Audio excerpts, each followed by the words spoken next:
Magandang umaga po sa bawat isa. Morning po, inaanyayahan ko po ang lahat na tumayo. Magsisimula na po tayo sa ating gawain. Bago po tayo magsimula, ano po muna natin ating Panginoon sa umaga ito. Natalagin po muna tayo. Yes, Lord Jesus. Lord, maraming salamat po sa umagang pinagkaloob po muli sa bawat isa.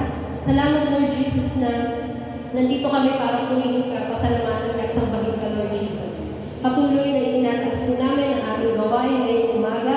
Ikaw, Lord, ang mamuna sa bawat isa, Lord, sa magbibigay ng mensahe, sa mga tutugtog, sa kakanta, Lord. Ikaw lamang ang maitaas, Lord. Patuloy na sama-sama ka namin purihin at sambahin ngayong umaga, Lord. In Jesus' name, we pray. Amen. Good morning po muli sa ating lahat.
ng puso ko'y naglalaro.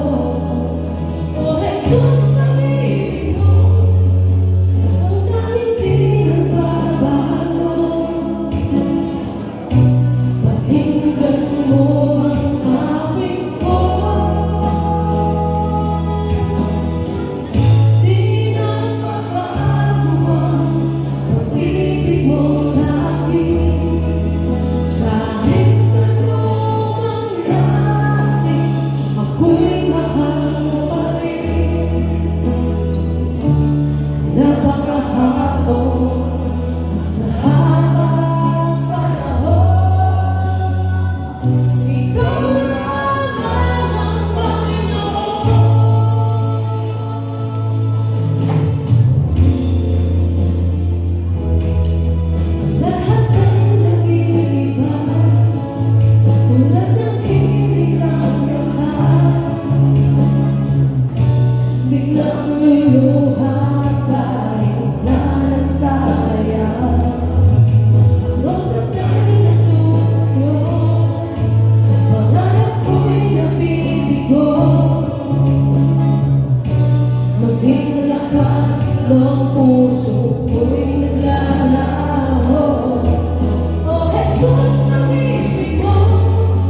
Good morning po. Sa mapagpalang mga muli sa ating lahat. Salamat po sa Panginoon. At ngayon po, dadako po tayo sa ating pananalangin para po sa ating mga kabataan. Kaya tinatawag po natin sila dito sa harap.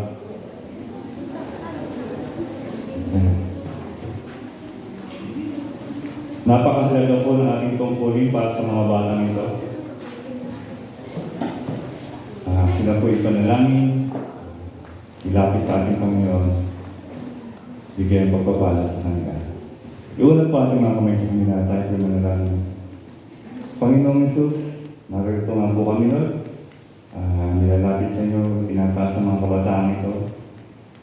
Alam namin, Lord, na napakahalaga, Panginoon, ng mga batang ito sa iyo at mahalamaan mo sila. Kaya niyo, Lord, sa mga oras na ito, sa pagkataon ito, Panginoon, makita namin yung kahalagahan nila, Panginoon, sa inyo, magiging niyo po sa amin. I-bless niyo nga po, Panginoon, ang bawat sa amin upang maging mabuting mga magulang at guardians para sa kanila. Dalangin namin, Lord, at hiling ang iyong patuloy na biyaya at pagpapala sa bawat sa kanila. Gayon din ang iyong patuloy na pag-iingat at pagbibigay ng karunungan at kaalaman ng kanilang mga gamit, Lord, sa kanilang pag-aaral. Dalangin niyo po namin, Panginoon, ng mga biyaya ng karunungan talento na magagamit din na Lord sa paglilingkod sa iyo sa kanilang murang edad. Alam namin Lord na magiging matagumpay lamang sila sa kanilang buhay kung lalakad sila ayon sa iyong salita at kikilalanin ka bilang sariling Panginoon at tagapagligtas. Muli Lord, nagpapasalamat kami sa mga buhay ng mga batang ito. Kung aming dalangin sa pangalan ni Jesus. Amen and amen. Thank you po. So ngayon po dadako po tayo sa ating repertory. Pero bago po natin kuhain natin mga kalaro, ay po muna yung magpapasalamat sa lahat ng biyaya ng ating Panginoon sa ating buhay. Tayo po manalangin. Panginoon Jesus, salamat nga po. Salamat Lord sa opportunity, sa pagkakataon na binigay sa bawat isa sa amin upang magawa namin aming tungkulin at maipakita aming katapatan sa inyo sa pamamagitan ng pagbibigay. I-bless nga po Panginoon ng bawat isa upang maging ma-experience at maging kabahagi kami Panginoon para sa iyong gawain. Pagpalain nga po Panginoon ng bawat isa magkaroon kami ng kasiyahan sa aming mga puso habang ginagawa ang bagay nito. Dalangin namin Lord ang patuloy na guidance, provision, at karunungan Panginoon sa tagapag-ingat ng mga sarating na malilikom sa mga ito. Pagpalain po Panginoon ng mga bagay nito at alam namin Lord na ito ay magagamit lamang para sa ikalalago at katatas Panginoon ng pangalan. Muli Lord, nagpapasalamat kami sa lahat ng bagay sa aming buhay. Kung dalangin sa pangalan ni Jesus. Amen. So ngayon po dadako tayo sa ating mga announcements. Yun, so yun nga no, yung katatapos lang na orientation nung sa music ministry nung last Saturday, yun, tira doon. So yung second no, so meron pa silang isa. Anong oras naman yun doon? Okay, alas 3 po uli, Saturday. So next week po, doon po sa mga naka-attend nung first and second, so ito na po, ayun, yung pangatlo. So kaya invited po ulit kayo. Doon sa, kagaya ng sinabi ni Kuya doon nung nakaraan, kapag hindi ka naka-attend nung first and second, so hindi na po. Mas maganda pong next time na lang po siguro. Yan po. So napakahalaga po kasi ng foundation na sinet. Yan, para po dun sa mga kabataan na sumali po para doon. So yun po, yung ating mga suggestion, concerns, and requests, pwede po natin i-send sa patelsevangelialchurch@gmail.com at kung meron man po kayong mga gustong sabihin, kahit po mamaya o ngayon, pwede na po kayong sumulat. Yan, meron po tayong box po dyan. Yan. Pwede po kayo mag-guide po ng yung mga concern po dyan. At yung ating Facebook page, yung PEC Pateros at Evangelical Church. Dyan po, yun, makikita niyo po yung ating mga activity, yung mga ating mga online. Mapapanood niyo po dyan. And happy birthday! So meron po tayong mga birthday celebrants from October 29 to November 4. Batiin po natin sila si Princess Nicole Franco, October 29. Yan. At October 30 si John Lloyd Tuba. Yan. October 30 din si Isabel Lee. Happy birthday si Isabel. November 2 si Ate Yon. Ayan, happy birthday Marion Tamayo. At Mark Ponce, November 2. Andun ba siya? At November 2 din si Vince Bulatao. Ayan. At Ramil Vienero, November 2 din. Ayan. At November 4, si Limuel. Limuel sa Iwa, November 4. Yan. So, happy birthday po muli sa mga celebrate at magsa-celebrate ng mga birthday doon sa nabaghan. Nabagit natin mga dates. Pero yun nga po, no, binigay sa akin ng pastor yung title ng message niya. So, nag-isip po ako ng mga bagay na pwede kong i-connect. Kaya naalala ko po yung ano, kasi kahapon po, ayan, wala ako kasi kahapon eh. Umattend po ako ng binyag sa parting Novaliches. Pagdating po namin dun sa bahay nung nagpabinyag, ang ganda po ng bahay. Para kami nasa zoo. Para kami nasa zoo. Kasi nga po, pagpasok pa lang po ng pinto, ng gate nila, meron po malalaking kulungan ng mga ibon. Actually, parang paikot nung bahay nila, may mga kulungan ng ibon iba-iba, actually mga parot na mga talagang mahal. Mga mahal yung parot, sabi nga mga 60,000, 100,000 yung isa, mga ganun. At natuwa ako kasi ako din po ay nag-aalaga ng mga ibon. Ayan. Kaya nagulat po sila sa akin kasi yung isang grupo ng parot, nilalaro, pinapasok ko yung daliri ko, lahat po sila natatakot na ipasok yung daliri nila doon. Kasi nga po, pag natukakan nun, masakit po. Nag-i-enjoy po ako, kaya nagulat po sila sa akin. Sabi, meron pala tayo dito, bird whisperer. So, pinagtitripan ng mga ibon yung daliri dito ng mga oras na yun. Tapos sila natatakot. Pero yung naalala ko kasi yung kwento ng dalawang parot. Sakto. Meron pong dalawang parot. Actually kasi ganito yun Meron isang tawag dito. Yung entrepreneur, Tagalog lang, manangalakal. Baka si magkabula. Manangalakal yun. Okay. Na pumunta po siya doon sa hari nung lugar nila.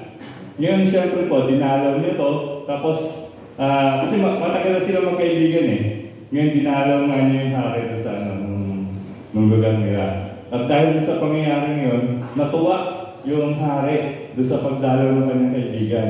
Kaya ginawa niya, niregaluhan niya ng dalawang baby parot. So siyempre, tuwa po yung lalaki. Dahil ikaw mismo, binigyan ka ng hari ng regalo. At sabi nga niya, nakita niya yung dalawang parot na napakaganda. So, in short po, inuwi niyo po ito. Pagdating po niya sa bahay niya, ginawa niya na ito ng magandang bahay o magiging lugar ng dalawa para mabuhay sila ng maganda. So pinagawa niya, tapos dun sa garden nila, dun yung banda pinwesto. Yung dalawang parot na to, at kumuha pa siya ng tagapag-alaga. Pero nung lumalang na itong dalawang parot na to, napansin ng mga nag-aalaga, yung isa, invento nila doon sa may-ari yung isa nakakalipad na. So nakakalipad na, pero yung isa daw, hindi. So sabi niya, ano kaya yung problema nito, nung parot na to?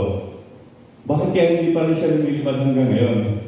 So ginawa niya, dahil nag-worry siya, nagpatawag siya ng mga pinakamagagaling na veterinaryo sa kanilang lugar para i-check ko anong problema ng isa sa mga parot.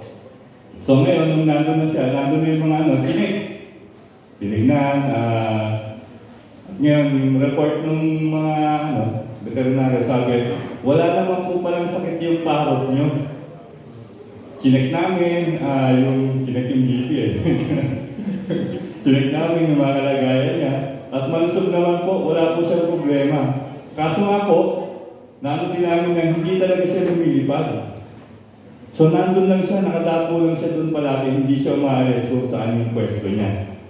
So dahil yun na nga yung naging report ng mga manggagamot, lalo siyang nag-worry kasi yun na nga magagaling na nga yung pumunta pero hindi pa rin nila na palipad yung isang parot. So naisip nitong lalaki na balikan yung kaibigan niya, which is yung hari, para humingi ng tulong. So pumunta po siya doon at dinalaw niya ulit at sinabi niya kung ano yung nangyari. At dahil sa pangyayari ito, sumama yung hari sa kanya para makita yung dalawang parot at yung isang parot na hindi lumilipad.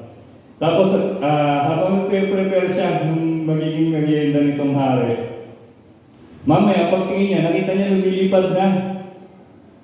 Lumilipad na yung isang parot. So nagulat siya, sabi, ano nangyari dito?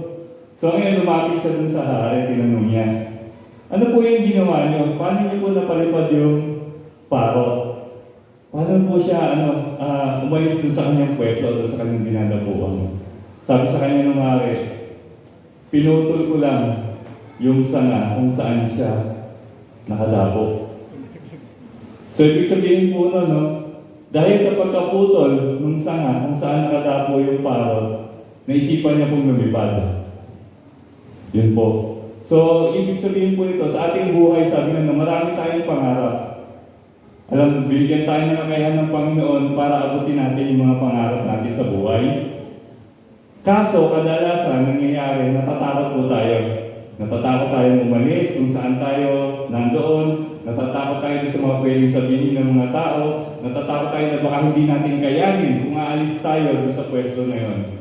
Pero ang tanong ngayong umaga, hahayaan mo ba ang Panginoon na putulin yung sanga na nagiging cause ng hindi mo pag-unlad o pag-abot sa iyong mga pangarap?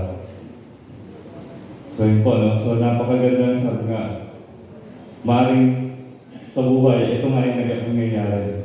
Kaya, yung sabi nga ng message natin, yung nag-share mo, aalis ka sa comfort zone mo, mahirap po yun eh. Kagaya nga ng parang kung umalis siya, natuto siyang lumipad at naisip niya na nakakalipad pala ako. At doon, sabi nga, nakita yung purpose ng mga pakpak niya. Kasi kung isipin ko natin, ano ang silbi ng pakpak ng isang ibon kung hindi ito niya nagagamit para lumipad? So ang bawat po sa atin, meron po tayong mga talent, meron po tayong mga kakayahan na binigay ng Panginoon. Gamitin po natin ito. Sabi nga namin sa message lagi ni Pastor sa atin, gamitin natin ito para i-share po sa iba. Gamitin para sa iba. Lalong-lalo na para sa ating Panginoon na maipakilala po siya sa iba. So sabi nga, humayo po tayo. Lumipad po tayo para sa Panginoon. So yun po. With that po, tatawagin ko na po ang ating pastor na mag-aatid sa ating mensahe na kailangan, sabi nga ngayon, kailangan natin ito maging wise at ipapakilala niya sa atin kung sino si Wise Lee. Ang ating buting pastor, Pastor Romeo Lasa. Para po natin. Okay. Magandang umaga po.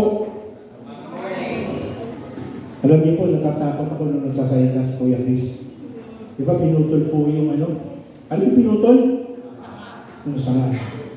Alam po, minsan talagang kailangan putulin. Iniisip ko nga kanina, baka tanggal kaya natin mga siga, lahat tayong katayo. Ano sa tingin niyo? Pwede kaya?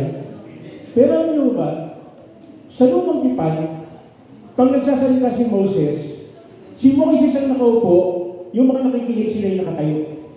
Sa lumang tipan po yun. Baka sabihin mo ba, wala na tayo sa lupa, bago na tayo. Kaya tignan mo yung katabi mo, mukha bang bago? Mukha bang bago yung katabi mo? Again, gusto natin sabihin na dapat tayo ay maging wise. Pero pag-usapan natin sa umagang ito ay tungkol sa pagiging wisely. Sino nakakilala sa inyo kay Wisely? Hindi po yan si Wesley kasi meron pong grupo, Westlife Wisely. Palagi mo naririnig yan pagka magkakaroon ng eleksyon. Tama ba? Vote wisely. Kaya pag-usapan natin kung sino nga ba yung si Wisely na yan. Matingnan natin kung sino ba talaga yung Wisely na yan. Kasi sa tagal ko nang bumoboto, kasi ano na po ako ngayon, 61 na po ako, senior citizen na ako. Palaging taon-taon na lang yan, pag magkakaroon ng eleksyon, palaging sinasabi, vote wisely. Kaya tingnan po natin kung sino yung si Wisely. Pero bago tayo magpatuloy, hingi muna tayo ng tulong kay Lord para maging wise tayo sa pagkinig ng kanyang salita. Panginoon, maraming salamat dahil ito ang pinaka-wise sa lahat. Ibig sabihin, lahat ng karunungan at kaalaman ang gagaling sa iyo. Kaya sa umagang ito, Panginoon, hihingi kami, aamot kami ng karunungan at kaalaman niyan para maunawa at maintindihan namin. Ano ba yung pag-aaralan namin sa umagang ito? Kasi alam ko namin, Panginoon, na napakalaking bagay ito para hindi po kami magkamali sa lahat ng hakbang na aming gagawin. Salamat po, Panginoon, sa katiyakan ng aming mga salita. Ang siyang magbibigay po sa amin ng malinaw, maliwanag na pangunawa at sa tulong po ng iyong Espiritu Santo. Sa pangalan ni Jesus, ito po ang aming samad dalangin. Amen. Amen. So sa umagang ito, pag-uusapan po natin tungkol kay Wisely. Si Wisely. Kaya, sabi ko nga paano nga ba ano bang ibig sabihin ng wisely?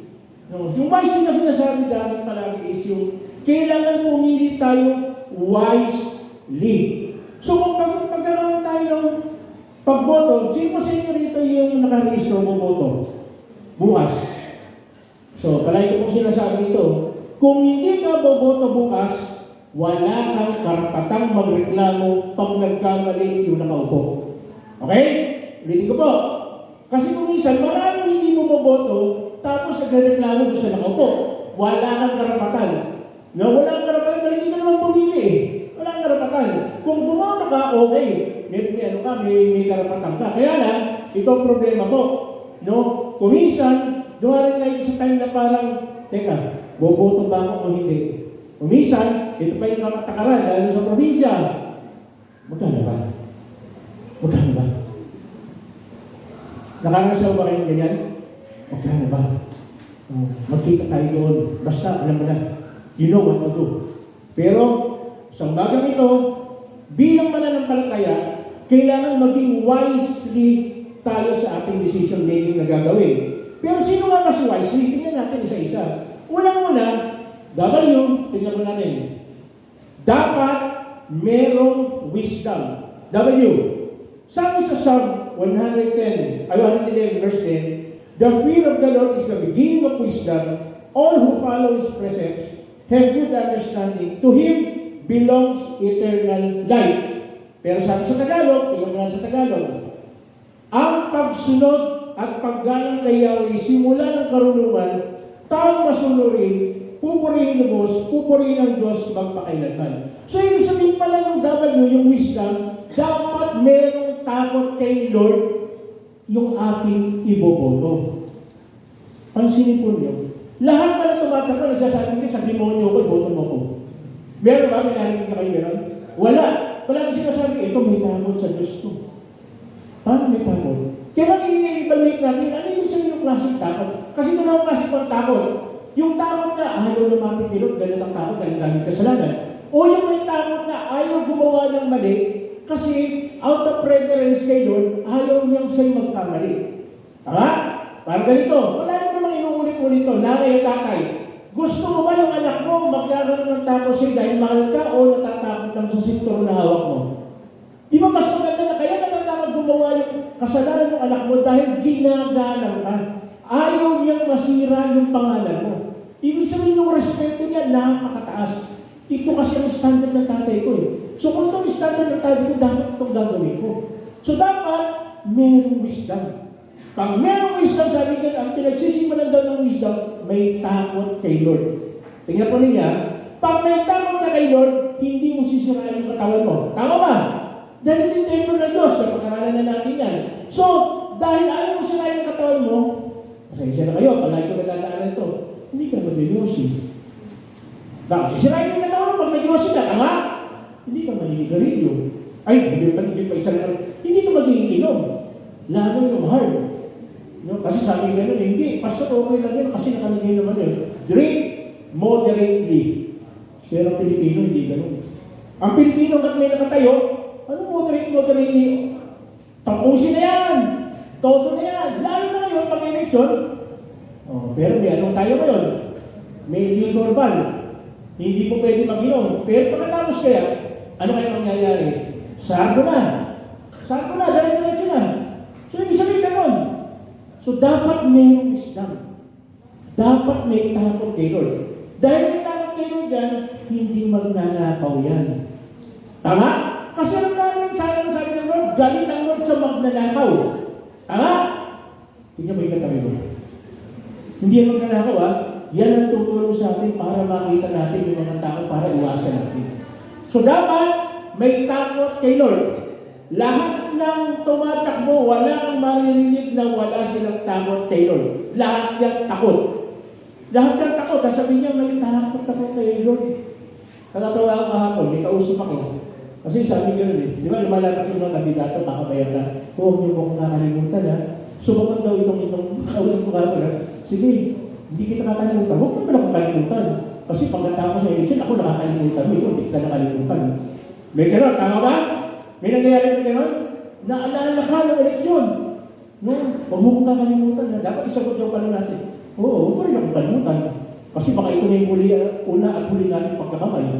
No? May marami kasing politiko na madaling tawagan, ang hirap hanapin. No? Merong gano'n. Okay?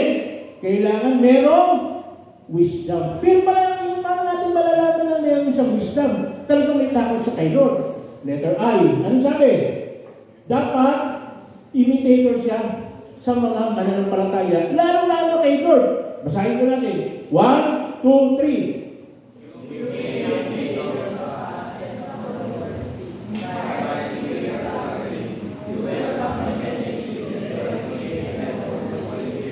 Tagalog.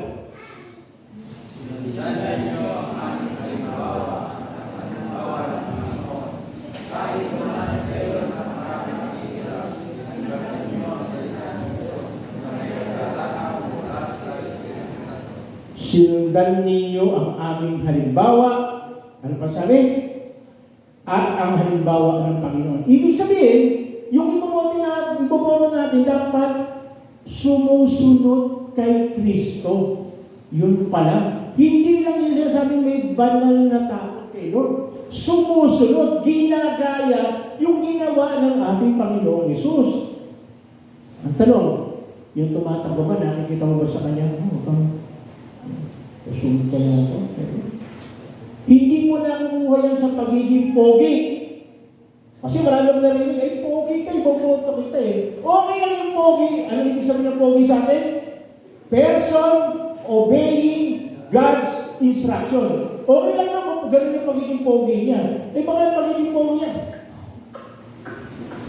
Puro ganun lang. Wala namang ginagawa. So dapat, meron siyang pattern sa kanyang buhay. Ano ibig sabihin? Imitator siya ng mga mananampalataya dahil yung mga mananampalataya sumusunod kay Lord. So kung ano yung paraan ng ating Panginoon, yun ang ginagawa. So dapat kagaya ni Kristo. So ano ba yung kagaya kay Kristo? Ito, maririnig din natin ito. Letter S. Ano sabi niyan? Servanthood attitude. Nakarinig na ba kayo? Hindi ito po, umababa, naglilingkod sa inyo. Pero pag nakaupo po, nasa taas kayo maglilingkod. May tanong, di ba? Doon mababayan kahit kasulok-sulukan, kadilim-diliman. Di ba? Papasukin yan. Oy, nandiyan ka pala, taga nakita. Hindi mo alam yung kita nakita eh. Pakibukas po yung, pakisarap yung pinto. Hindi po automatic yung kagaya sa mall. No? Ano ibig sabihin? Kailangan may servanthood attitude. Tingnan po natin. Philippians 2:6-7. Who, being a very nature God, referring to Jesus Christ, did not consider equality with God something to be grasped, but made himself nothing, taking the bare nature of a servant, being made in human likeness. Sa Tagalog, Philippians 2:6-7. Pakibasa po.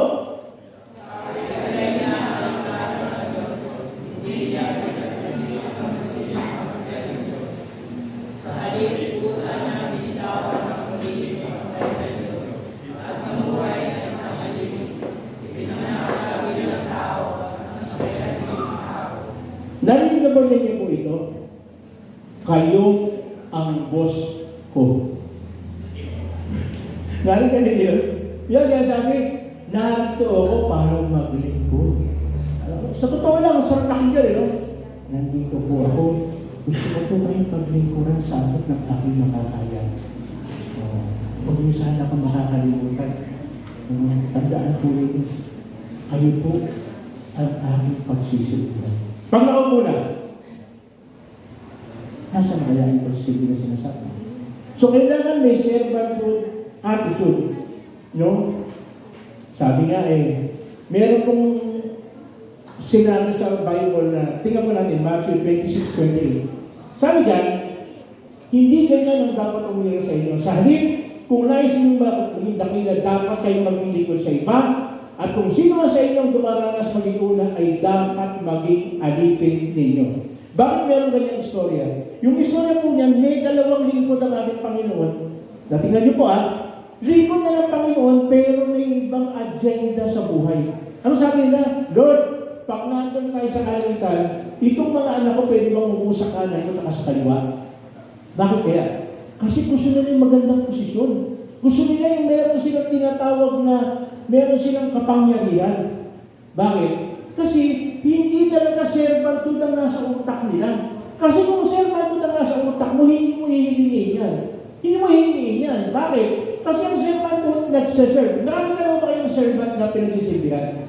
Pag sinabing servant ka, sumusunod ka. Di ba? Ikaw yung tinatawag na gumagawa ng lahat ng bagay na makakaya mo. So, servanthood. So, dapat mayroong attitude, yung si Wisely na sinasabi natin, meron siyang attitude ng servanthood.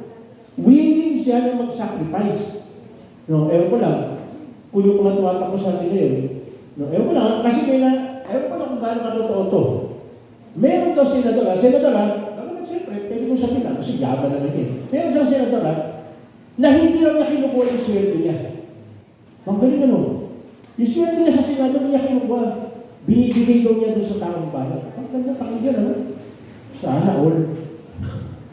Ano kayo mangyayari kung lahat ng senador gagawin gano'n? Kung kayo tatakbo sa atin yun, di ba? Okay, barangay captain. Yung lahat ng sweldo niya, hindi niya kukunin, bibigyan niya sa bayan. Kaya kaya? Sayang naman yung binastos ko. Million. Magkano na yung sweldo ng kapitan? Tapos gagastos ka, 2 milyon, 3 milyon. Saan mo kukunin ngayon yun? Tama ba? Naisip mo ba rin yun? Saan nga niya kukunin yun? Mahirap, ano? Isipin. Pero alam ko na, alam nyo na yung sagot. Pero again, gusto natin, yung pipiliin natin, yung totoong, meron talagang willingness na umikot, tumulong, di ba? Servanthood. No? Hindi lang ito yung meron, hindi po masama ka, hindi lang ito yung may basketball nandiyan magbibigay ng ano. Hindi lang yun. Hindi lang yung trabaho ng pagiging servanthood. Ay, sa totoo lang, aaminin man natin hindi. Pag meron pa basketball, may liga, meron kita sa kapitan. May kita ang SP. Kasi meron po partition. Party-party-tion. No? Pero, again, kung tayo po, boboto tayo wisely, dapat alam natin na ito talaga, maglilingkod talaga ito. Ewan ko na kung gano'n po ito katotoo. Maraming iba binoboto nila kasi sabi nila, hindi na magnanakaw yan, mayaman na. Totoo kaya yun? O yun. Tatak mo yata sa Pangasinan, bro. Hindi po, wala po sa dami ng pera yun sa walang pera. Pag hindi tama ang puso, pag hindi imitator ni Christ, hindi mangyayari yan. Pag walang wisdom, hindi mangyayari yan. Bakit? Ang wisdom, saan ang galing? Yung pagkakaroon ng takot kay Diyos. Kay Lord. Yun ang wisdom. Takot ka kay Lord. Takot ka, hindi dahil baka mahuli ka. Takot ka na masira yung kanyang pangalan, lalo kung tayo yung mananampalataya. May nakatatak sa ating mananampalataya. So, hindi pwedeng masira yun. Kaya nga di ba, wala, kung narinig po ninyo ba, hindi ko mapanggitin yung pangalan ng religion. Naku, ano pa naman siya? Bakit ginawa niya yun? Member pa naman siya ng ganito. Nasira yung organization dahil sa kanya. Eh, gano'n nangyayari. Pero ito mas matindi ito. Lalo na pinanay mo na anak ka ng Diyos, mananampalataya ka, tapos ayaw mo magpasakot, wala kang takot kay Lord. Nasaan doon ang tinatawag na pagiging wise? Gusto mo maging wise, dapat isip mo yung kalooban ng Diyos. Magpasakot ka sa salita ng Diyos kung gusto mo maging wise. Magiging wise lang tayo kapag may banal na takot tayo kay Lord. Hindi ka magkakaroon ng decision na wise kung hindi ka magkakaroon ng banal na takot kay Lord. Hindi yung may takot na nga lang kay Lord, nagkakamali pa eh. Tingnan mo yung dalawa, sabi niya, pwede ubas, doon ako sa kanan, doon kami sa kaliwa. Tama ang kasama na si Lord, nagkakamali pa. Eh di lalo na pag hindi ka nagpasama kay Lord, nagsarili ka, hindi mo makakaya. Hindi natin makakaya yan. Kahit nga pag sabi mo, hindi mo makakaya. Okay? Kailangan merong kaisipan ng pagiging servanthood. Ibig sabihin palagi nasa isip, magse-serve talaga. Hindi para kumita. So kapag nasa isip ng kumita, makikita mo naman yan eh. Yung sa galawan eh. Una-una, bakit gagastos yan ng 5 milyon tapos ang sweldo lang ng kapitan o ng kagawad ay ganyan lang? Saan mo kukunin ngayon yan? Mag-isip ka. Saan niya kukunin yan? Hindi ko po nila lahat ha. Pero halos lahat sila. Hindi nila lahat, pero halos lahat ganun sila. So, wise. E. Tingnan mo natin. E. Edify people. Tingnan saan yan? Let us therefore make every effort to do what leads to peace and to mutual edification. Tagalog, Romans 14:19. Kaya lagi natin pagsikapang gawin ang mga bagay na makapagdudulot ng kapayapaan at magpapalakas sa isa't isa. So, ibig sabihin, kailangan palalakasin natin yung bawat isa. Kailangan yung tatakbo, yung iboboto natin, kung kaya tayo kaya tayo yung palakasin o patibayin sa ating pananampalataya. Hindi kapag natalo, ano sasabihin? Alam niyo po sa Pilipinas, meron po tayong ugali eh. Walang kandidato na natatalo. Ano nangyayari? Nadaya. Ano ba yun?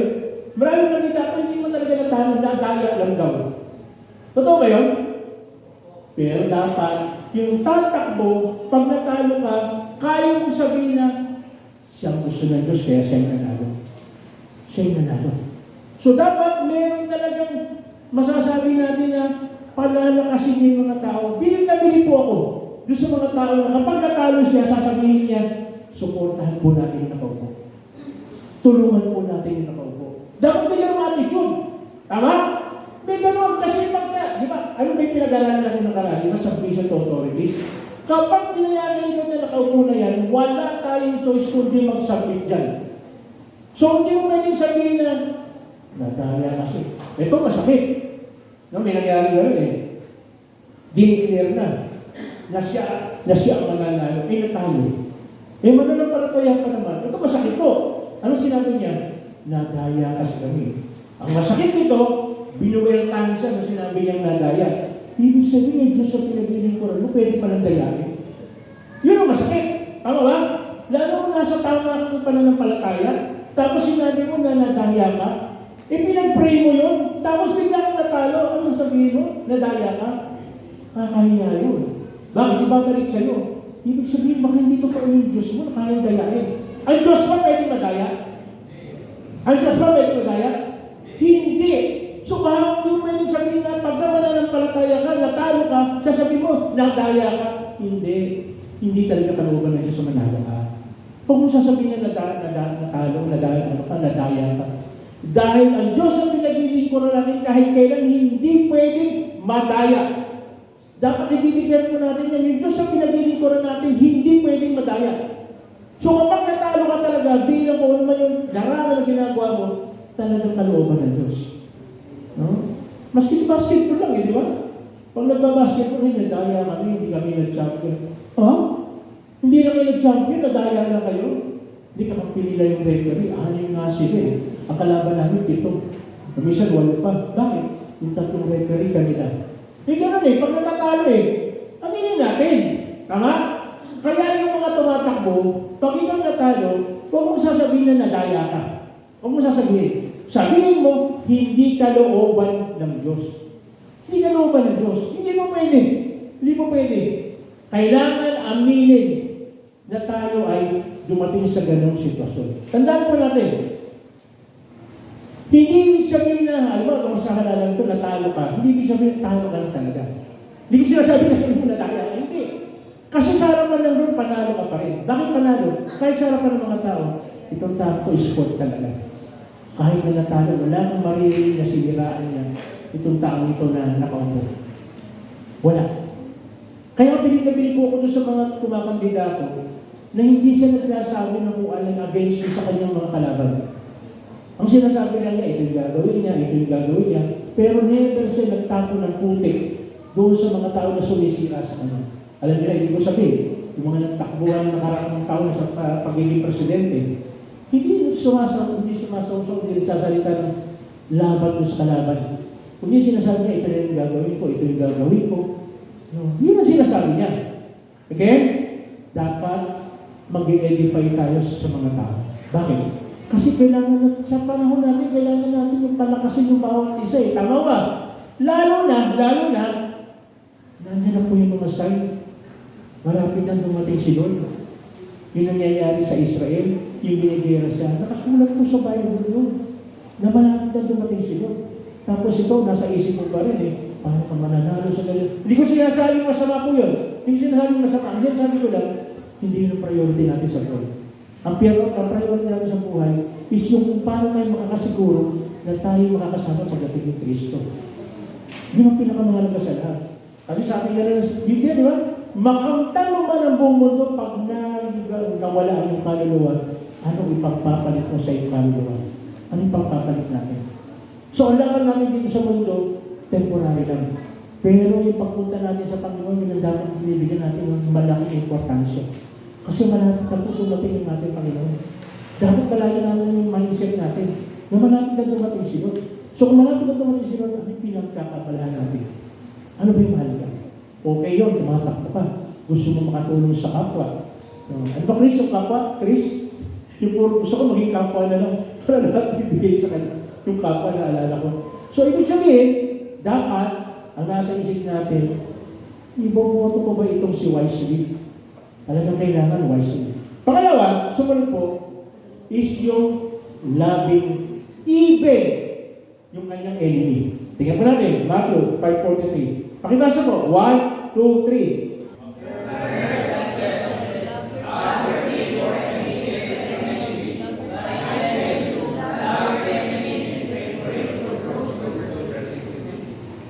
Kaya? Kaya kayo pag-pray yung yung halimbawa ng isang kandidato. Ano kayo pag-pray ng isang kandidato? Sana po mag-withdraw na siya. Sana po hindi siya manalo. Yan, ano sabi? Love your enemies and pray for those who persecute you.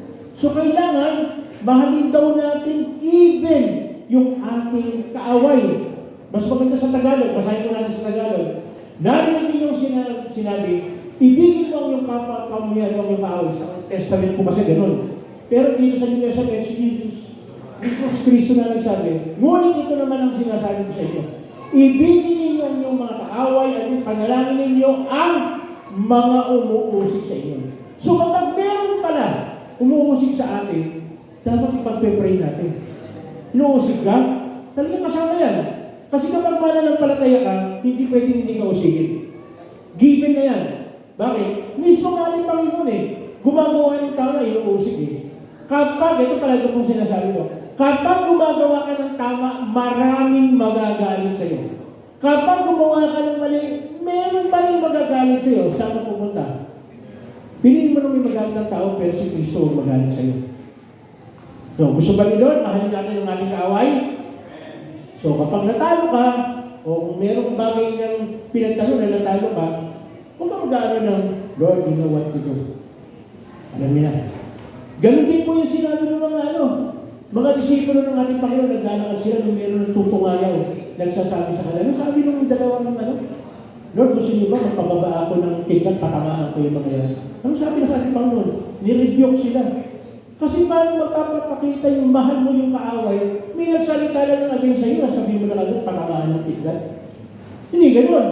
Sabi niyan, ipanalangin ninyo ang mga umuusig sa inyo. So, kailangan, yung tatakbo, si Wisely, dapat mahal niya yung kanyang kapwa. Parang ganito. Hindi ko alam dito sa Luna Compound kung sino yung tatakbo nating kapitan. Hindi ko alam. Siyempre, may kanya-kanyang kaisipan. Paano kaya pag nanalo yung hindi natin ibinoto? Ano kaya gagawin ng kapitan na nanalo? Dapat hindi ganoon ang kanyang attitude. Dapat tulungan pa rin niya ang Luna Compound. Bakit? Kasi ang Luna Compound ay part ng Santa Ana. Ang Luna Compound ay hindi independent na hindi part ng Santa Ana. So kahit sinong manalong kapitan, kahit sinong manalong kagawad, dapat bibigyan niya ng importansya ang Luna Compound dahil part siya ng Santa Ana. Ano ibig ko sabihin? Hindi dapat nagtatangi ng tao ang servant ng bayan. Ganon din, ang servanthood kasi ng bayan, paano kaya kay Lord yan? Pag tayo servant ng Lord, kahit sinong tao, hindi tayo mamimili, share natin ang Word of God. Kahit sabi mo bang ayaw makinig yan, share mo pa rin ang Word of God yan. Of course, maraming kaparaanan. Huwag mo ipipilit. Di ba? Huwag mo ipipilit, ayaw Pero pag iniisip ko, sino ba pinipilit? Yung ayaw. Parang isang mali yung word, bakit mo pinipilit ayaw? Kaya nga pinipilit ayaw Saan ka naman nakakita ng pinipilit may gusto? Hindi pinipilit yun. Di ba? Kung isa naman isip ko mali yung termino Bakit mo pinipilit yung ayaw? Ayaw ka kaya ka pinipilit di ba? Maging ka, isipin mo mabuti. Ang pinipilit yung ayaw. Yung gusto, hindi pinipilit. Hindi mo na kailangan mo kaya gusto So ano pakikita po natin, na dapat mahal natin ang ating kaaway. Eh kung minsan yung kasama lang natin sa bahay, hindi na natin kaaway, hindi natin mamahal. How much more yung ating kaaway? Pag tumakbo ka sa politika, pati yung kaaway mo dapat mahal mo. Kasama yun. Hindi porket hindi mo kasama, hindi mo katigil, pag may pinagawa, huwag natin isali yan. Kasi hindi naman ako nanabi, isa lang ang boto ko dyan. Hindi pwede. Bakit? Nilagay ka. Kaya nga, wisely. Dapat pipili tayo talaga ng mga tao na mayroong kaisipan ng pagiging wisely. Dapat yun pala sa isip natin. So dapat, mahalin natin ang ating kaaway. Sino bang willing dyan? Mahalin ang kaaway. Hindi madali yan. Tama? Hindi madali yan. Ang hirap yan. Eh yung nanay mo lang, kung isa, pag hindi nagkulang ang damo na binigay sa'yo, galit ka eh. Tama? Yung nanay mo, pag hindi lang tama yung pagkakaplansya ng damo mo, galit ka na sa nanay mo. Tama? O ano pa? Yung asawa mo. Diba? Nilutuan ka. Hindi mo tayo niluto, hindi ka naman kumakain ng itlog. Niluto, itlog. Anong gagawin mo? Dapat mahal natin ang ating kaaway. Yung kasama natin sa bahay, hindi natin kaaway. Takampin natin yan. Ikaw, mga bata, pinapakain ka lang ng gulay ng nanay at tatay mo, galit ka na. Parang hindi ka na mahal. Hindi mo lang alam, kaya sa'yo pinapakain, dahil kailangan mo yung sustansya, kalakasan. Okay? Dapat mahal natin ang ating kaaway. Mahal natin ang ating kapwa. Pag hindi mo mahal yan, huwag ka na lang tumakbo bilang servant. Huwag ka lang tumakbo sa politika. Bakit? Hindi mo mamimit yung talaga sinasabi wisely. Dapat gawin mo yun. Gampanan natin yun. Kung tatakbo ka. Kaya ako, minsan may nagsabi na sa akin, ito ako kayo, pastor. Ha? Sabi, tapos hindi, pastor, kaya ako sinabi, ano ba, gusto mo naman madali ang buhay mo, takbo ka. Ha? Bakit madali? Kasi mahirap mo talaga, tama ba? Eh yung wala, eto, side ko lang po ito, ha? Eh yung hindi nga alam ang kandidato, may, di ba, sa inyo, pasilin niyo, hindi ka pa nga kandidato, may gumakatok na sa bahay ninyo eh. Tama? May gumakatok na sa bahay ninyo, hindi ka pa kandidato. Eh hindi lang naman kandidato nga, ang laki ng expectation sa iyo. Hindi ka pa kandidato niyan, ha? No? Kung minsan, di ba, nagluluwa kami sa bahay eh. Halimbawa, doon sa probinsya, sa Abra, no? May mga lalapit o hihingi ng tulong. Kung minsan, niloloko ko nga eh. Lagyan pa yan ng kuryente yung ano, yung bakod. Para malalaman pa may dumarating na ba. Kasi usually ganun eh. Nalalagyan naman, mga kuryente yung mga lalapit. No? Pero again, kung talagang gusto mo mag-serve, mag-umpisa ka. Ako nakikita ko, yung malaking training ground, yung simbahan. Yung simbahan. Pag nagpasakot ka sa loob ng simbahan, kahit ano pong simbahan, nagpasakot ka sa turo na sinasabi ng Biblia, hindi po pwede na hindi ka magiging submissive. Hindi pwede hindi ka magiging submissive pag nasa loob ka ng simbahan. Training ground ng church eh. Alam mo ba yun? Training ground ng church. Pag kayo umahalin lahat ng tao na sa church, ako nakita ko, baka pwede ka na tumakbo sa politika. Baka lang ha, baka lang. Kasi kung pwede kasi na hindi pa rin yun. Pero, training ground. Tama ba? Eh kasi lahat dito sa simbahan, mahal mo yung kapwa mo eh. Tingnan niyo po sa paligid. Tingnan sa likod. Tingnan sa likod. Mahal mo ba yan? Yung nasa gilid mo, mahal mo ba yan? Yung nasa harap mo, mahal mo ba yan? Kaya, dito pa lang, nagsasali na tayo mahalin yung kapwa natin. Kahit kung minsan hindi mo kursunada yung katabi mo. Pero pipilita ka ba, nasa loob ka eh. So, ibig sabihin, may mga pagkakataon talaga na dapat mahalin natin yung kapwa natin. Hindi lang pag may pagkakataon pala, ibig sabihin, it is a must na mahalin natin. Kasi palagi ko sinasabi, si Jesus Christ, nung nakapako sa cross, siya lang naman yung nagsabi na mahalin mo ang ating kaaway. Nag-set siya na example eh. Di ba? Nakapako siya sa cross, wala pang humihingi ng tawad. Ano sabi niya? Ama, patawarin niyo po sila dahil hindi nila alam ang kanilang ginagawa. Yung mga tao na nagkakamali, gumagawa ng mali sa akin, hindi nila alam yung kanilang ginagawa. Tandaan po natin yun. Hindi nila alam yung kanilang ginagawa. At may kasabihan tayo, ang pumapatol sa sira, ikaw ay tatawagin mas sira. Mas sira. Bakit? Alam mo naman sira, pinatulan mo pa. Eh di mas sira ka. Tama? Tama yun. Alam mo na nga eh. Yung sasabi mo, eh, pinatulan mo kasi sira ulo yan. Oh, alam mo na parang sira ulo, ba't pinatulan mo pa? Ha? So, sino masira sa inyo? Di, ikaw na pumatol. Dahil alam mo na nga sira ulo, pinatulan mo pa. Eh, ikaw ang sira ulo. Pasensya na po kayo sa walang sinasabi ko, hindi po ako nagmumura. No, baka mamaya, maano ko, si Pastor, kung sira ulo. Pangalan yung muli, why? Ano yung why? Yoke carrier. Matthew 11:29. Take my yoke upon you and learn from me, for I am gentle and humble in heart, and you will find rest for your souls. Di ba sinabi ganun, kailangan gaya tayo kay Kristo? Kung gusto mong maging servant ka, maging kagaya ka kay sa ating Panginoon. Ano ba sa ating Panginoon? Matthew 11:29, sa Tagalog, basahin natin. Pasanin ninyo ang aking pamatok at matuto kayo sa akin, sapagkat ako'y maawa at may mababang loob, makakatagpo kayo sa akin ng kapahingahan. So, ibig sabihin, willing tayo na bitbitin natin kung ano yung mayroong problema tayo sa buhay. At, alam niyo ba, nakasama sa problema natin sa buhay lang, kung tumakbo, pati yung problema ng buong Santa Ana, dadalhin mo.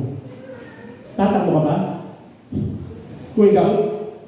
Di ba ang bigat? Ang bigat. Kaya mag-vote wisely. Ganyan po yung ini-expect. Ngayon ko nga lang itong si Wisely, ang tagal mo na. Hindi ko ba kinakilala itong si Wisely, yung pala si Wisely. Na kailangan, alam natin itong mga katangian nito. No? At alam niyo po, ang pinaka-wisest na pwede natin gagawin, ay bigyan natin ang buhay natin kay Kristo. Bakit? Tingnan po natin, John 3:16. Paborito natin ito. Pakibasa ko. 1, 2, 3.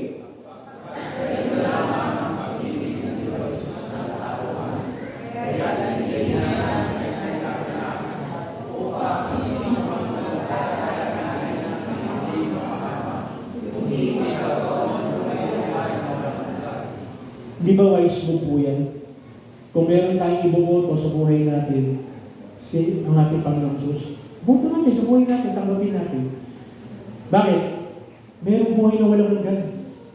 Tandaan po natin, ang buhay po natin dito temporary lang.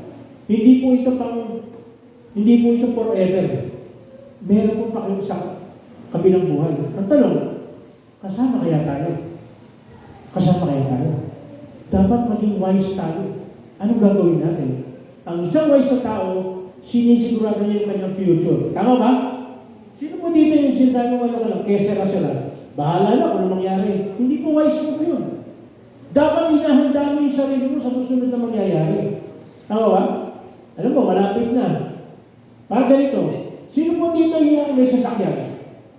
Nung malaman mo, na susunod na buwan, tataas ang gasolina, ano gagawin mo? Wala lang. Kung tumama ka lang ba, meron kang gagawin. Ang gagawin mo, ipupultang mo kagad yung sasakyan mo. Ha?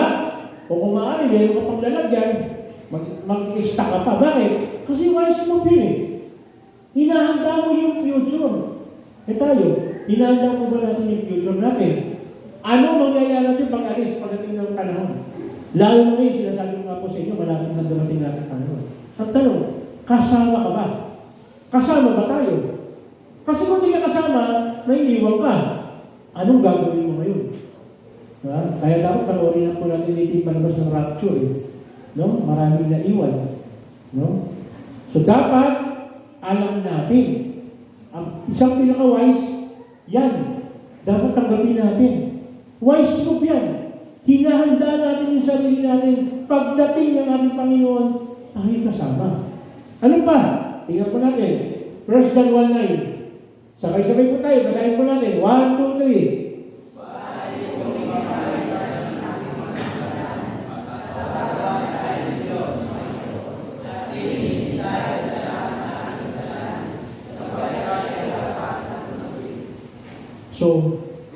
Sabi diyan, kung ipapahayag natin ang ating mga kasalanan. So again, wise move na magsisi tayo sa ating kasalanan. Bakit? Ayaw mo ba nun, magiging maayos yung relationship mo sa Diyos? Paano nga ito kasimple? Nanay, tatay. Paano naayos yung relationship natin sa anak natin? Di ba pag yung anak natin humingi ng tawad? Di ba? Tayo mga nanay, tatay. Pag yung anak na nagkamali sa'yo, di ba parang hindi kayo magkausap, hindi kayo magkatinginan? Pero kapag humingi ng tawad yung anak mo, anong ginagawa mo? Kasabi mo ba? Hindi. Hindi matitiis ng nanay at tatay ang kanilang anak pag humingi ng tawad. Lalo pag umiyak. Lalo may kasamang sipon. Umiiyak talaga, todo. Totoo yan. Tama, tayo mga nanay at tatay, di ba? Pag umiyak yung anak natin, anong gagawin mo? Sisipahin mo ba? Walis mo nga dyan, layo ka sa akin.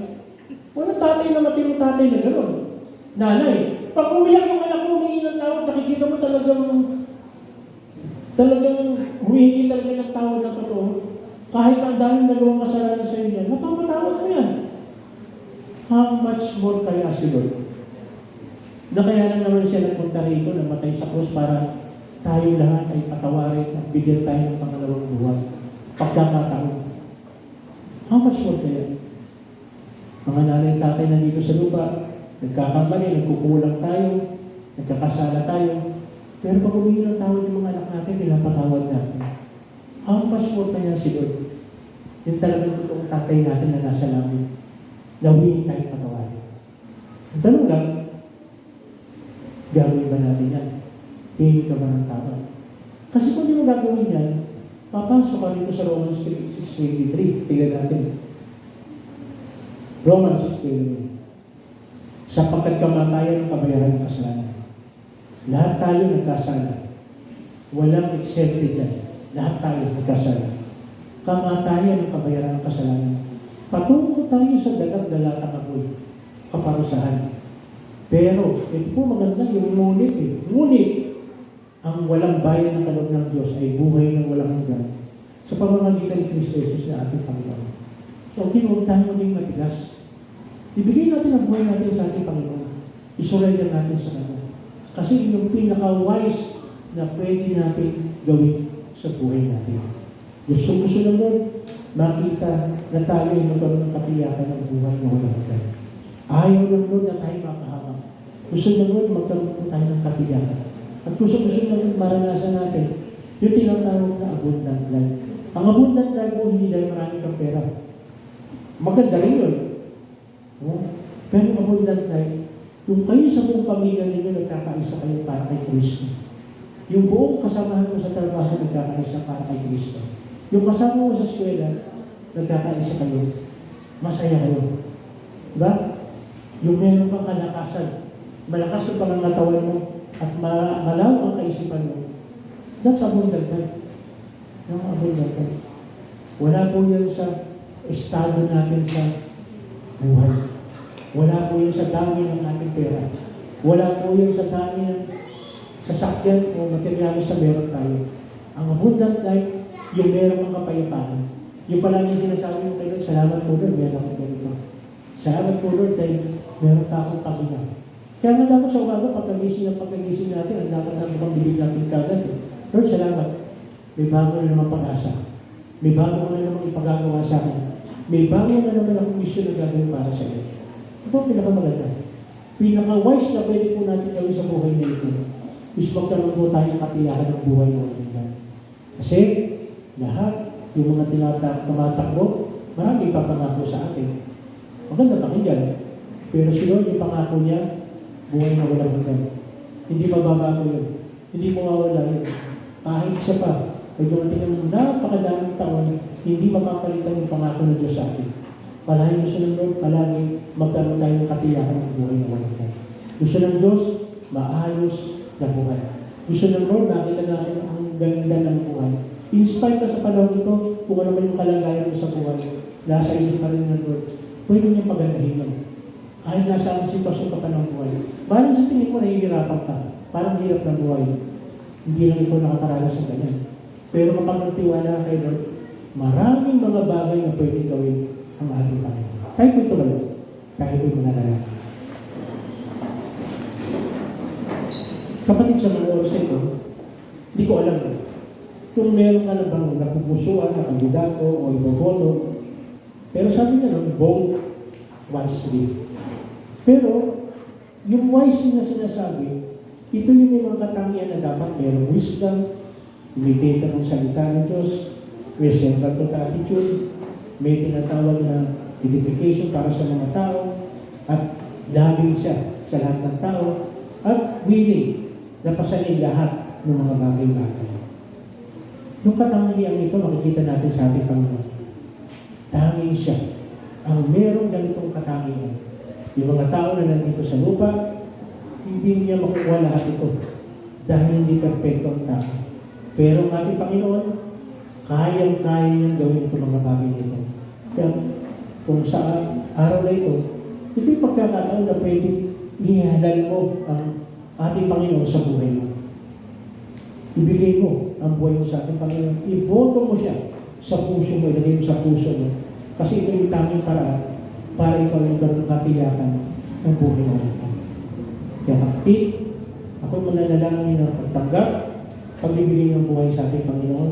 Anilahan kita na ihalal mo ang ating Panginoon sa iyong puso at tanggapin mo siya bilang sariling Panginoon at tagapagligtas. At hingin natin ng tawad ang lahat ng ating pagkukulang at ating pagkakamali. Dahil ang ating Panginoon, willing na willing siya na tayo patawarin sa ating mga pagkakamali. Panginoong Jesus, maraming salamat. Dahil meron pa ng pagkakataon para ang buhay namin ay maging maayos. Sa mga oras ito, Panginoon, binibigay ko po ang aking sarili sa iyo at ako'y sumasampalataya at nananalig na ikaw lamang ang tanging pag-asa ko sa buhay ko. Ako po ay humingi ng tawad sa lahat ng aming pagkakulang. Sige po, lumapit tayo sa ating Panginoon, hihingi natin ang tawad ng ating mga pagkakulang. Amen. Tinatawagan ko po ang praise and worship. Sige, hindi po natin ang tawad yung ating pagkakulang. Huwag natin Panginoon tayo pagkakulang. Sige po, habang nakapikit ang lahat, pwede po natin gawin ito. Huwag tayo ng tawad. Huwag tayo ng tawad. Ako Panginoon. Ako Panginoon. Salamat. Salamat po Panginoon sa katawarin. Lord, tanggapin po itong ibibigay namin sa iyo. Inaalay po namin sa iyo ang awitin ito. Gusto namin papurihan ka. Kasalanan ka.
Ibig mo ako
Totoo yun, Panginoon. Hindi nga kami karapat dapat tumawag ng lumapit sa iyo. Pero dahil sa biyaya, ito nakakatayo ko ba? Salamat. Salamat po. Ang kaya na lang namin sabihin, Panginoon, sa iyo, salamat. Sa biyaya niyo. Nabigyan mo kami ng chance. Ito para makaharap, magsabi sa iyo. Hindi ka nagkulang kahit kailan. Sukudulan yung pagmamahal mo sa amin. Kahit sukudulan yung aming kasamaan, pagkakamali, pagkukulang, still, sukudulan pa rin yung pagmamahal. Pinakita mo sa amin. Ikaw ang talagang modelo ng pagmamahal. Modelo ka ng pagmamahal sa mga kaaway. Kaya karapat dapat talagang sundin yung sinasabi ng buhay. Na ano ka pa lang sa krus ng Kalbaryo, pinatawag mo na bawat sa amin kahit hindi pa kami nagsasabi na patawarin mo kami. Kapatid, isang pribilehiyo ng ginawa natin na naging wise tayo sa desisyon natin na binigay natin ang ating buhay sa ating Panginoon at tinanggap natin siya bilang sariling pagkakas. Kapatid, sa mga oras na ito, isa sa pribilehiyo na binibigay ng Diyos sa atin. Dahil sa wise move na ginawa natin na pagpili, pagdalal natin sa kanya sa ating buhay, isang ugali niya, physical. Kaya sa mga oras ito, kung meron ka mga physical na karamdaman, sabihin mo sa ating Panginoon, sabihin mo sa kanya, na gusto mo ng ugali niya. Sige, sabihin mo sa kanya. Sabi ng ating Panginoon, dahil sa kanyang mga latay, kaya lang siya gabi. Kaya mayroong kagalingan sa pagkamatay ng ating Panginoon sa kusang Kalbaryo. Kaya sabi mo, ano yung miski ang karamdaman? Alam ng Lord yan. Alam ng Lord yung hirap na dinaranas mo sa mga panahon ito. Alam ng Diyos kung ano yung pinagdaraanan ng physical na karamdaman. Tanggapin mo kagalingan. Tanggapin mo kagalingan mula sa akin. Emotionally, meron kang problema sa iyong magulang, sa iyong asawa, sa iyong anak, sa iyong mga kapatid, kasama sa bahay, kasama sa eskwela, kasama sa trabaho, sa komunidad na ginagalawan natin. Ito yung pagkakataon na pwede natin sabihin sa ating Panginoon na gusto natin maayos yung ating relationship sa bawat isa.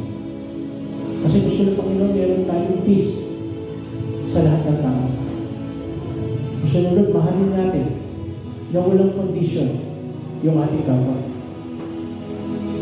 Kaya matuto tayo magpatawad at matuto rin tayo humingi ng tawad sa mga tao. Opo. Gusto ng Lord, gawin natin ito mga bagay. Kaya kung may pinapaalala sa iyo, na taong dapat patawarin mo, patawarin mo na. Kasi mismo natin pang nagsasabi, kung hindi tayo walang magpatawad, hindi na tayo makatawarin ng ating Diyos. Gusto mo ba yun? Hindi magpatawad ng Diyos. Gusto na Lord, makanta mo yun. Biyaya niya. Biyaya niya.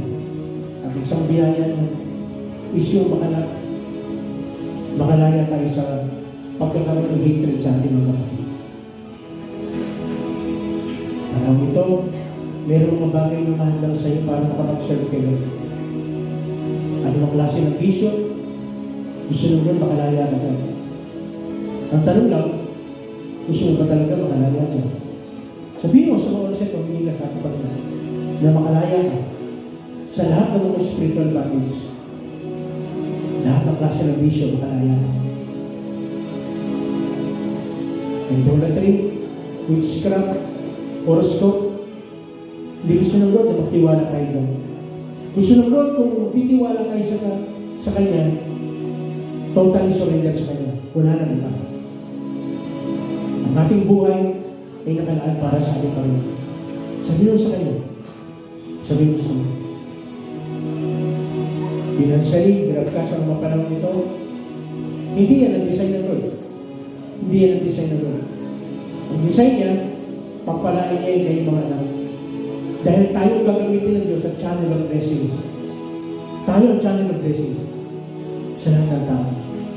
Bilang sa mananampalataya, natin, Panginoon, tayong gagawin yung asin at ilaw. Ay surrender natin babalik sa Kanya. Bigyan natin sa Kanya. Sa aming mga kapatid, Panginoon, diriwan ng kaarawan, anniversary, kung paano pinagpalaan mo ng nakarang taon, lalo mong pagpalaan ngayon upang magamit ang buhay po natin. Na isang patotoo na kami iyong pinagpala. Na isang patotoo na hindi mo kami iniwanan, hindi mo kami pinababayaan. Na isang patotoo na ang Diyos sa pinaglilingkuran namin ay nagbibigay ng extension ng buhay at pagsasama ng isang pamilya, ng isang mag-asawa. Lord, itong coming election bukas, kinukomit namin lahat sa iyo. Tulungan niyo po kami, Panginoon, na we vote wisely. Yung wisely na sinasabi is patungkol doon sa pinag-aralan po namin sa araw na ito. Na hindi po kami magkamali, bagkus itulong namin ito sa iyo. At ngayon na, dinudulog po namin sa iyo. Dahil gusto namin, yung nalagay namin yung totoong may takot sa iyo. Yung mayroong wisdom. Yung tao mo na talagang ikaw ang gagayahan yung example mo. Being a wise servant. Servant kami naman. Yes, Lord. Dahil gusto namin, Panginoon, na maging encouragement kami sa bawat isa. At mahalin namin ang aming kapwa sapagkat yun po ang totoong sinasabi na pagsuserve para po sa iyo. Hindi naman kinakailangan na makihalal kami o mailagay kami sa anumang posisyon dahil maganda na po ang posisyon namin sa iyo, Panginoon. Bilang anak ninyo, tungkulin namin, Panginoon, na mag-serve kami sa aming kapwa. Kaya hayaan po, Panginoon, na malagay sa ating isipan na ilalagay namin, iboboto namin, ay totoong may takot po sa iyo. Totoong may takot po sa iyo. Kaya na rin, dadalangin din po namin ang bansang Pilipinas. Nagpupunta kalagaya namin, lalo na may mga nangyayari na paggera sa ibang lugar. Ang bansang Pilipinas ay wala pong kakayahan para makapaggera. Ang meron ng Pilipinas, meron kaming worship o pagsamba sa iyo. Kaya sinusurrender namin ang bansang Pilipinas. Tulungan niyo po ang aming presidente hanggang sa pinakamabagong nanunungkulan sa lokal at national na mga pananutungkulin para po sa iyo. Para lang po sa iyo. Pagpalain niyo po, Panginoon. Pagpalain po din, Panginoon, ang aming mga kapulisan, mga sundalo, lalo na gagampanan niya ng tungkulin itong election bukas. Malaki rin po ipapil na kanyang gagampanan. Bigyan niyo po, Panginoon, na hindi sila magkaroon ng tinatawag na double standard. Gampanan nila ng tungkulin na palagi maisip nila na sila'y kasangkapan mo para sa kaayusan ng aming bansa. Salamat po, Panginoon. Kaya na rin, Panginoon, pagpalain niyo po ang ating kapatid na sumusubaybay sa ganitong gawain, mga taga-Pangasinan, sa pangunguna po ng kapatid na Totong, kanyang may bahay, mga taga-Laguna, pangunguna po ng kapatid na Dada, kapatid ng buong pamilya, ang ayong mga kapatid ng mga taga-Abra, mga taga-Marikina na sumusubaybay din. Ganyan na rin, ang aking mga kapatid sa Bar 79 na sumusubaybay din sa ganitong gawain. Pagpalain niyo po, Panginoon, ng bawat isa. Muli, isang bagay ito, Panginoon, nakita namin ang iyong kapangyarihan, nakita namin, Panginoon, ang iyong pagkilos, nakita namin, Panginoon, na kami binibigyan ng direksyon sa gagawin po namin pagboto para bukas. Kaya ngayon pala, Panginoon, inaangkin na po namin itong linggo nito na papasok, ikaw matataas sa aming buhay, ikaw mahalal sa aming buhay, iyahayag namin ang iyong kabutihan, saan mang dakong kung magkali, itataas namin at sasabihin namin na meron kami isang Diyos, ang Panginoong Jesus, na palagi namin itataas, itatanghal, dahil ikaw nakaalam at ikaw may hawak ng aming kinabukasan. Salamat po ng marami. Salamat po ng marami sa umagang ito na muli kinatagpo mo ang lahat ng aming mga kailangan at alam po namin, Panginoon, na mangyayari ang lahat ng hinihingi po namin sa iyo kasi ang lahat ng ito hinihingi po namin sa pangalan ng aming Panginoong Jesus. Ang lahat ng anak ng Diyos magsabi ng malakas na palain po tayo, bigay po natin ang pagpupuli sa salamat sa amin. Kamayan po natin. Bigay po natin.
Good night.